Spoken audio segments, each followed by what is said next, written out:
নমস্কার বন্ধুরা, welcome to অনন্যাস Bong kitchen. আজকে আরেকটি অসাধারণ স্বাদের স্টার্টার পমফ্রেট তন্দুরি রেসিপি নিয়ে চলে এসেছি। চ্যানেলটিকে সাবস্ক্রাইব করে দেওয়ার অনুরোধ রইল। আমি এখানে 2 পিস পমফ্রেট মাছ নিয়ে নিয়েছি। মাছগুলো পেটের ভেতর থেকে ময়লাটা বের করে নিয়ে এইভাবে দুদিকে চিড়ে নেব।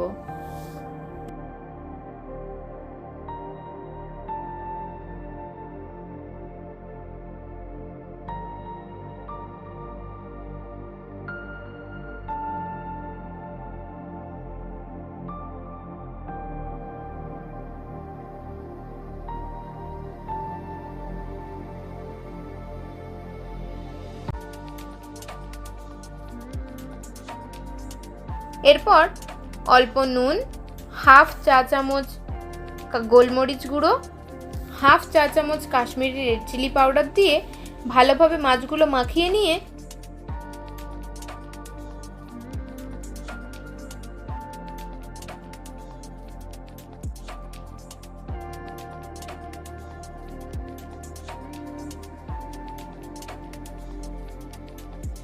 দিয়ে দেব 1/4 লেবুর রস। লেবুর রসটা দিয়েও ভালোভাবে মাছটা মাখিয়ে নিয়ে রেখে দেব।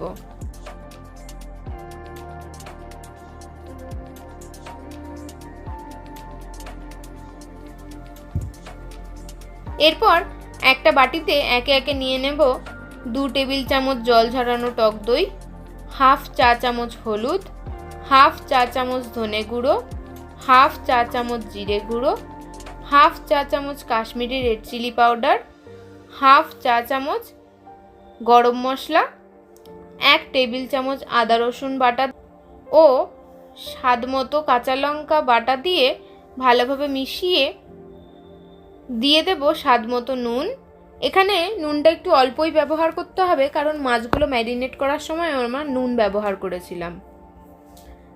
ও 1 টেবিল চামচ সর্ষের তেল দিয়ে আবারও ভালোভাবে মিশিয়ে নেব। এবার মাছে মশলাটা ভালোভাবে মাখিয়ে নেব।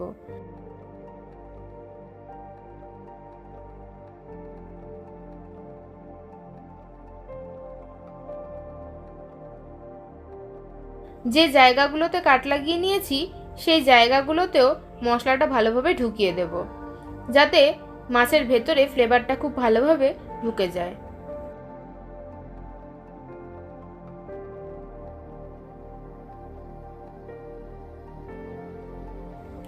এবার একটা প্যানে সাদা তেল নিয়ে নেব 1.5 টেবিল চামচ মতো। সেটা ব্রাশ দিয়ে প্যানে ভালোভাবে মাখিয়ে নেব। আমি এখানে গ্রিল প্যানে বানাচ্ছি, আপনাদের কাছে গ্রিল প্যান না থাকলে নর্মাল প্যানেও করে নিতে পারেন। এরপর তেল গরম হলে একে একে মাছগুলো দিয়ে দেব।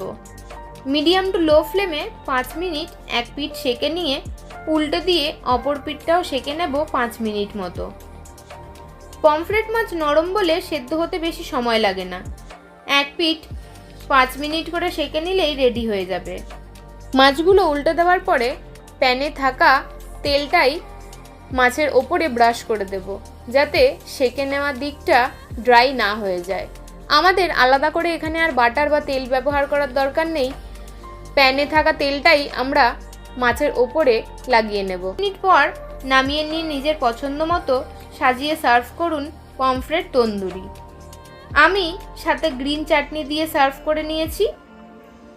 আজকের রেসিপিটি কেমন লাগলো অবশ্যই কমেন্টে জানাবেন এবং চ্যানেলটিকে সাবস্ক্রাইব করে দেওয়ার অনুরোধ রইল এবং পাশে থাকা বেল আইকনটিও অবশ্যই প্রেস করে দেবেন, তাতে আমি যখনই নতুন কোনো ভিডিও দেব আপনাদের কাছে নোটিফিকেশন পৌঁছে যাবে।